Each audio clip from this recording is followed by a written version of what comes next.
ಬಹಳ ದುರಂತ ಏನಾಗಿದೆ ಅಂದ್ರೆ ಈ ಬಸ್ಸುಗಳ ಏನು ಅವುಗಳನ್ನ ಇನ್ನೊಮ್ಮೆ ಯಾವ ಕಾರಣದಿಂದ ಸುಡ್ತಾ ಇವೆ ಅನ್ನುವಂಥದ್ದು ಇವತ್ತು ಪೂರ್ತಿ ಇವತ್ತು ಅದನ್ನ ತನಿಖೆ ಆಗಬೇಕು. ಯಾಕಂದ್ರೆ ಬಹಳ ಕಡೆ ಇಂಥ ಘಟನೆಗಳಾಗ್ತಾ ಇವೆ. ಕಾರುಗಳು ಸುಡ್ತಾ ಇವೆ, ಜೀವನ ದಹನ ಆಗ್ತಾ ಇದ್ದಾರೆ. ಇವತ್ತು ಬಸ್ಸುಗಳು ಜೀವನ ದಹನ ಆಗ್ತಾ ಇದ್ದಾರೆ. ಅನೇಕ ಕಡೆ ಇಂಥ ಏನು ಘಟನೆಗಳು ನಡೀತಾ ಇದ್ದಾವೆ. ಇದರ ಮೇಲೆ ಸಾರಿಗೆ ಇಲಾಖೆದವರು ಎಲ್ಲ ವಾಹನಗಳನ್ನ ಪರೀಕ್ಷೆ ಮಾಡಿ ಅಲ್ಲಿ ಏನು ಮ್ಯಾನುಫ್ಯಾಕ್ಚರ್ ಡಿಫೆಕ್ಟ್ ಇದೆ, ಏನು ಯಾವ ತಂತ್ರಜ್ಞಾನದಿಂದ ವಿಫಲ ಆಗಿ ಬೆಂಕಿ ಹತ್ತುವಂತ ಕಾರಣಗಳೇನಿವೆ ಅದನ್ನ ತನಿಖೆ ಮಾಡಿ ಅದನ್ನ ಸೂಕ್ತವಾಗಿ ಮುಂಜಾಗ್ರತಾ ಕ್ರಮ ಏನೇನು ತೆಗೆದುಕೊಳ್ಳಬೇಕು ಮತ್ತು ಯಾವ ಇನ್ನೂ ಡೇಂಜರ್ ಇದರಲ್ಲಿದೆ ಅಂತ ಬಸ್ಸುಗಳ ಒಂದು ಲೈಸೆನ್ಸ್ ಅನ್ನ ರದ್ದು ಮಾಡಬೇಕು. ಇಲ್ಲಾಂದ್ರೆ ಅಮಾಯಕ ಜನ ಇವತ್ತು ಜೀವಂತ ದಹನ ಆಗುವುದು ಬಹಳ ಅತ್ಯಂತ ನೋವಿನ ಸಂಗತಿ. ನಾ ಕೇಂದ್ರ ಸರ್ಕಾರಕ್ಕೂ ನಿತಿನ್ ಗಡ್ಕರಿ ಅವ್ರಿಗೂ ಒತ್ತಾಯ ಮಾಡ್ತೀನಿ.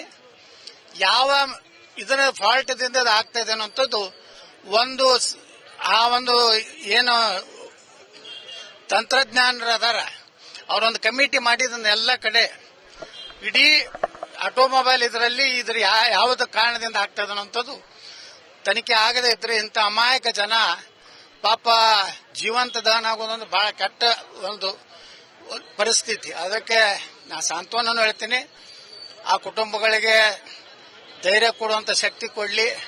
ಆದ್ರೆ ಮುಂದಿನ ದಿವಸಗಳಲ್ಲಿ ಇದು ಪೂರ್ತಿ ನಿಲ್ಲಬೇಕು ಅನ್ನೋಂಥ ಒತ್ತಾಯವನ್ನು ಕೇಂದ್ರ ಸರ್ಕಾರ ಮತ್ತು ರಾಜ್ಯ ಸರ್ಕಾರ ಮಾಡ್ತಾನೆ. ನೋಡಿ, ಬಾಂಗ್ಲಾದಲ್ಲಿ ಅತ್ಯಂತ ಹೃದಯ ವಿದ್ರಾವಕವಾದಂತಹ ಒಬ್ಬ ಮುಗ್ಧ ಹಿಂದೂವನ ಒಂದು ಸಜೀವ ದಹನ ಆಗಿದೆ. ದೀಪು ಅನ್ನೋಂಥ ಒಬ್ಬ ವ್ಯಕ್ತಿ. ಇದು ನೋಡಿಬಿಟ್ರೆ ಈ ದೇಶದಲ್ಲಿರುವಂತಹ ಅಕ್ರಮ ವಲಸಿಗಾರರೇನಿದ್ದಾರೆ, ಬಾಂಗ್ಲಾದೇಶದಿಂದ ಬಂದಂತ ವಲಸಿಗಾರರಿರ್ಬೋದು, ರೋಹಿಂಗ್ಯಾಗಳು, ಇವರೆಲ್ಲರೂ ಒಂದಿಲ್ಲ ಒಂದು ದಿವಸ ನಮ್ಮ ದೇಶಕ್ಕೆ ಅಪಾಯಕಾರಿ. ಆದಷ್ಟು ಬೇಗನೆ ರಾಜ್ಯ ಸರ್ಕಾರ ಕೇವಲ ಮತದ ಸಲುವಾಗಿ ಕಾಂಗ್ರೆಸ್ ಮತ್ತು ಮುಸ್ಲಿಂ ಪರ ಇರುವಂತಹ ಓಟ್ಗಳ ಸಲುವಾಗಿ ದೇಶದಲ್ಲಿ ನುಸುಳುಕೋರನ್ನು ಬಿಟ್ಟಿದ್ದರ ಪರಿಣಾಮವಾಗಿ ಇವತ್ತು ಅವರು ಒಳಗೆ ಸೇರಿದ್ದಾರೆ. ಅವ್ರಿಗೊಂದು ಅಂತಿಮ ಗಡುವು ಕೊಡಬೇಕು. ಇಡೀ ದಿವಸ ಭಾರತದಿಂದ ಹೊರಗೆ ಹೋಗದಿದ್ರೆ ಅವ್ರನ್ನ ಗುಂಡಿಕ್ಕಿ ಕೊಲ್ಲಬೇಕು. ಇಲ್ಲಾಂದ್ರೆ ನಮ್ಮ ದೇಶ ಉಳಿದಿಲ್ಲ. ನಾವು ಈಗ ಶಾಂತಿ ಮಂತ್ರ ನಡೆದಿಲ್ಲ, ಅವ್ರನ್ನ ಗುಂಡಿಕ್ಕಿ ಕೊಲ್ಲಕ್ಕೆ ಪ್ರಾರಂಭ ಮಾಡಿದ್ರೆ ಗುರ್ತಾಗ್ತದೆ ಜಗತ್ತಿಗೆ. ನಾವು ಸಹ ನಮಗೆ ಏನಾದರೂ ಸುಟ್ರೆ ನಾವು ನಿಮ್ಮನ್ನು ಸುಡ್ತೀವಿ ಅನ್ನೋಂಥ ಸಂದೇಶ ಹೋಗಲೇಬೇಕು. ಇಲ್ಲಾಂದ್ರೆ ಇವತ್ತೇನೋ ಬಾಂಗ್ಲಾದೇಶದಲ್ಲಿರುವಂತ ಹಿಂದೂಗಳು ಬಹಳ ಅತಂತ್ರ ಸ್ಥಿತಿಯಲ್ಲಿದ್ದಾರೆ, ಬಹಳ ಭಯದ ವಾತಾವರಣದಲ್ಲಿದ್ದಾರೆ. ಅದಕ್ಕೆ ಇಲ್ಲಿಂದ ಬಾಂಗ್ಲಾದೇಶಿಯರನ್ನ ರೋಹಿಂಗ್ಯಾಗಳನ್ನ ಒದ್ದು ಹೊರಗೆ ಹಾಕಬೇಕು. ಇಲ್ಲಿರುವಂತಹ ಹಿಂದೂಗಳನ್ನ ಭಾರತಕ್ಕೆ ತಗೊಂಡು ಬರಬೇಕು. ಅವ್ರಿಗೆ ಮತದಾನ ಹಾಕಿ ಕೊಡಬೇಕು. ಅವ್ರಿಗೆ ಎಲ್ಲಾ ರೀತಿಯ ಸೌಲಭ್ಯ ಕೊಟ್ಟು ಹಿಂದೂಗಳ ರಕ್ಷಣೆ ಮಾಡೋದು ಕೇಂದ್ರ ಸರ್ಕಾರ ಈಗಾಗಲೇ ಮಾಡ್ತಾ ಇದೆ. SIR ಅಂತ ತಗೊಂಡು ಬಂದಾರ. ಅದರ ಮೂಲಕ ತಮಿಳುನಾಡಲ್ಲಿ ಸುಮಾರು 1 ಕೋಟಿ ಸಮೀಪ ಬಾಂಗ್ಲಾದೇಶಿಯರು ಏನು ನಕಲಿ ಮತದಾರ ಸಿಕ್ಕಿದ್ದಾರೆ. ಪಶ್ಚಿಮ ಬಂಗಾಳದಲ್ಲಿ ಸುಮಾರು 50 ಲಕ್ಷ ಸಿಕ್ಕಿದ್ದಾರೆ. ಬಿಹಾರದ ಚುನಾವಣೆಯಲ್ಲಿ ಸಹ SIR ಆಗಿದ್ದರಿಂದ ನಾವು ಒತ್ತಾಯ ಮಾಡ್ತೀನಿ ಕೇಂದ್ರ ಸರ್ಕಾರಕ್ಕೆ, ಕರ್ನಾಟಕದಲ್ಲಿಯೂ ಇವತ್ತು SIR ಬರಬೇಕು. ಈ ಬಹಳ ದುರಂತ ಏನಾಗಿದೆ ಅಂದ್ರೆ ಈ ಬಸ್ಸುಗಳ ಏನು ಅವುಗಳನ್ನ ಇನ್ನೊಮ್ಮೆ ಯಾವ ಕಾರಣದಿಂದ ಸುಡ್ತಾ ಇವೆ ಅನ್ನುವಂಥದ್ದು ಇವತ್ತು ಪೂರ್ತಿ ಇವತ್ತು ಅದನ್ನ ತನಿಖೆ ಆಗಬೇಕು. ಯಾಕಂದ್ರೆ ಬಹಳ ಕಡೆ ಇಂಥ ಘಟನೆಗಳಾಗ್ತಾ ಇವೆ. ಕಾರುಗಳು ಸುಡ್ತಾ ಇವೆ, ಜೀವನ ದಹನ ಆಗ್ತಾ ಇದ್ದಾರೆ. ಇವತ್ತು ಬಸ್ಸುಗಳು ಜೀವನ ದಹನ ಆಗ್ತಾ ಇದ್ದಾರೆ. ಅನೇಕ ಕಡೆ ಇಂಥ ಏನು ಘಟನೆಗಳು ನಡೀತಾ ಇದ್ದಾವೆ. ಇದರ ಮೇಲೆ ಸಾರಿಗೆ ಇಲಾಖೆದವರು ಎಲ್ಲ ವಾಹನಗಳನ್ನ ಪರೀಕ್ಷೆ ಮಾಡಿ ಅಲ್ಲಿ ಏನು ಮ್ಯಾನುಫ್ಯಾಕ್ಚರ್ ಡಿಫೆಕ್ಟ್ ಇದೆ, ಏನು ಯಾವ ತಂತ್ರಜ್ಞಾನದಿಂದ ವಿಫಲ ಆಗಿ ಬೆಂಕಿ ಹತ್ತುವಂತ ಕಾರಣಗಳೇನಿವೆ ಅದನ್ನ ತನಿಖೆ ಮಾಡಿ ಅದನ್ನ ಸೂಕ್ತವಾಗಿ ಮುಂಜಾಗ್ರತಾ ಕ್ರಮ ಏನೇನು ತೆಗೆದುಕೊಳ್ಳಬೇಕು ಮತ್ತು ಯಾವ ಇನ್ನೂ ಡೇಂಜರ್ ಇದರಲ್ಲಿದೆ ಅಂತ ಬಸ್ಸುಗಳ ಒಂದು ಲೈಸೆನ್ಸ್ ಅನ್ನ ರದ್ದು ಮಾಡಬೇಕು. ಇಲ್ಲಾಂದ್ರೆ ಅಮಾಯಕ ಜನ ಇವತ್ತು ಜೀವಂತ ದಹನ ಆಗುವುದು ಬಹಳ ಅತ್ಯಂತ ನೋವಿನ ಸಂಗತಿ. ನಾ ಕೇಂದ್ರ ಸರ್ಕಾರಕ್ಕೂ ನಿತಿನ್ ಗಡ್ಕರಿ ಅವ್ರಿಗೂ ಒತ್ತಾಯ ಮಾಡ್ತೀನಿ. ಯಾವ ಇದರ ಫಾಲ್ಟ್ದಿಂದ ಆಗ್ತಾ ಇದೆ ಅನ್ನೋಂಥದ್ದು ಒಂದು ಒಂದು ಏನು ತಂತ್ರಜ್ಞಾನರು ಅದಾರ ಅವರೊಂದು ಕಮಿಟಿ ಮಾಡಿದ ಎಲ್ಲ ಕಡೆ ಇಡೀ ಆಟೋಮೊಬೈಲ್ ಇದರಲ್ಲಿ ಯಾವ್ದು ಕಾರಣದಿಂದ ಆಗ್ತಾ ಇದೆ ಅನ್ನೋಂಥದ್ದು ತನಿಖೆ ಆಗದೆ ಇದ್ರೆ ಇಂಥ ಅಮಾಯಕ ಜನ ಪಾಪ ಜೀವಂತ ದಹನ ಆಗೋದೊಂದು ಬಹಳ ಕೆಟ್ಟ ಒಂದು ಪರಿಸ್ಥಿತಿ. ಅದಕ್ಕೆ ನಾ ಸಾಂತ್ವನ ಹೇಳ್ತೀನಿ, ಆ ಕುಟುಂಬಗಳಿಗೆ ಧೈರ್ಯ ಕೊಡುವಂತ ಶಕ್ತಿ ಕೊಡ್ಲಿ.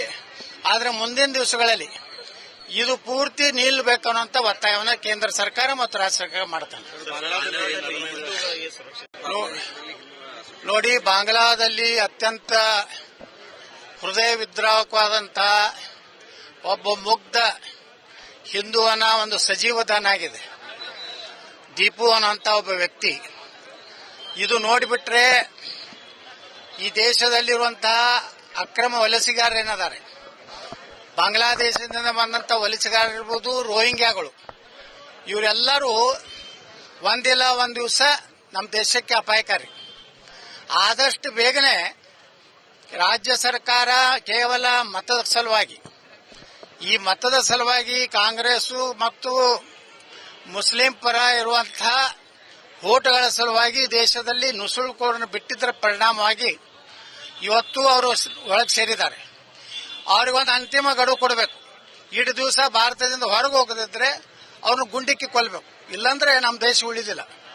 ನಾವು ಈಗ ಶಾಂತಿ ಮಂತ್ರ ನಡೆದಿಲ್ಲ, ಅವ್ರನ್ನ ಗುಂಡಿಕ್ಕಿ ಕೊಲ್ಲಕ್ ಪ್ರಾರಂಭ ಮಾಡಿದ್ರೆ ಗುರ್ತಾಗ್ತದೆ ಜಗತ್ತಿಗೆ. ನಾವು ಸಹ ನಮಗೆ ಏನಾದರೂ ಸುಟ್ರೆ ನಾವು ನಿಮ್ಮನ್ನು ಸುಡ್ತೀವಿ ಅನ್ನೋಂಥ ಸಂದೇಶ ಹೋಗಲೇಬೇಕು. ಇಲ್ಲಾಂದ್ರೆ ಇವತ್ತೇನು ಬಾಂಗ್ಲಾದೇಶದಲ್ಲಿರುವಂತಹ ಹಿಂದೂಗಳು ಬಹಳ ಅತಂತ್ರ ಸ್ಥಿತಿಯಲ್ಲಿದ್ದಾರೆ, ಬಹಳ ಭಯದ ವಾತಾವರಣದಲ್ಲಿದ್ದಾರೆ.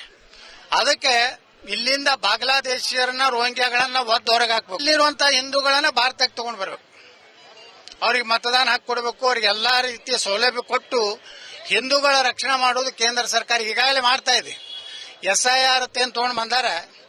ಅದರ ಮೂಲಕ ತಮಿಳುನಾಡಿನಲ್ಲಿ ಸುಮಾರು 1 ಕೋಟಿ ಸಮೀಪ ಬಾಂಗ್ಲಾದೇಶಿಯರು ಏನು ನಕಲಿ ಮತದಾರ ಸಿಕ್ಕಿದ್ದಾರೆ. ಪಶ್ಚಿಮ ಬಂಗಾಳದಲ್ಲಿ ಸುಮಾರು 50 ಲಕ್ಷ ಸಿಕ್ಕಿದ್ದಾರೆ. ಬಿಹಾರದ ಚುನಾವಣೆಯಲ್ಲಿ ಸಹ SIR ಆಗಿದ್ದರಿಂದ ನಾವು ಒತ್ತಾಯ ಮಾಡ್ತೀನಿ ಕೇಂದ್ರ ಸರ್ಕಾರಕ್ಕೆ, ಕರ್ನಾಟಕದಲ್ಲಿಯೂ ಇವತ್ತು SIR ಬರಬೇಕು. ಈ ಬಹಳ ದುರಂತ ಏನಾಗಿದೆ ಅಂದ್ರೆ, ಈ ಬಸ್ಸುಗಳ ಏನು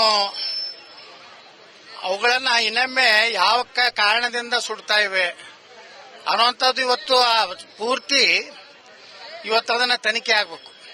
ಯಾಕಂದ್ರೆ ಬಹಳ ಕಡೆ ಇಂಥ ಘಟನೆಗಳಾಗ್ತಾ ಇವೆ. ಕಾರುಗಳು ಸುಡ್ತಾ ಇವೆ, ಜೀವಂತ ದಹನ ಆಗ್ತಾ ಇದ್ದಾರೆ. ಇವತ್ತು ಬಸ್ಸುಗಳು ಜೀವಂತ ದಹನ ಆಗ್ತಾ ಇದ್ದಾರೆ. ಅನೇಕ ಕಡೆ ಇಂಥ ಏನು ಘಟನೆಗಳು ನಡೀತಾ ಇದ್ದಾವೆ.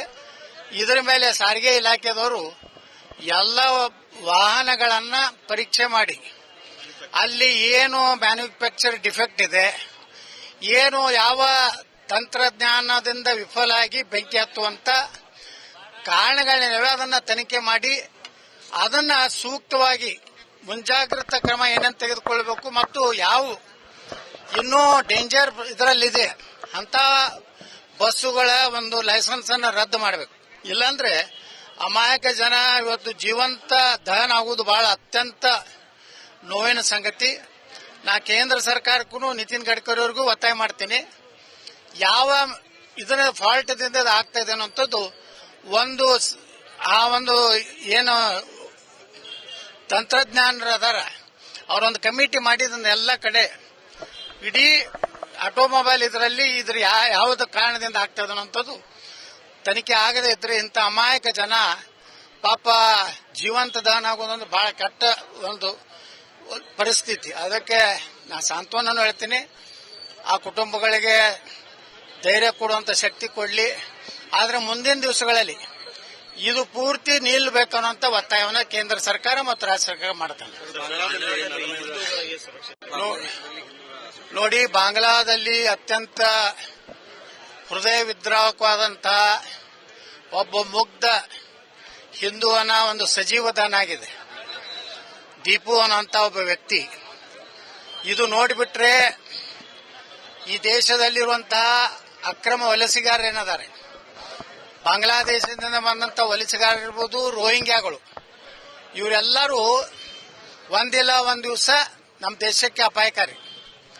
ಆದಷ್ಟು ಬೇಗನೆ ರಾಜ್ಯ ಸರ್ಕಾರ ಕೇವಲ ಮತದ ಸಲುವಾಗಿ, ಈ ಮತದ ಸಲುವಾಗಿ ಕಾಂಗ್ರೆಸ್ ಮತ್ತು ಮುಸ್ಲಿಂ ಪರ ಇರುವಂತಹ ಓಟ್ಗಳ ಸಲುವಾಗಿ ದೇಶದಲ್ಲಿ ನುಸುಳುಕೋರನ್ನು ಬಿಟ್ಟಿದ್ದರ ಪರಿಣಾಮವಾಗಿ ಇವತ್ತು ಅವರು ಒಳಗೆ ಸೇರಿದ್ದಾರೆ.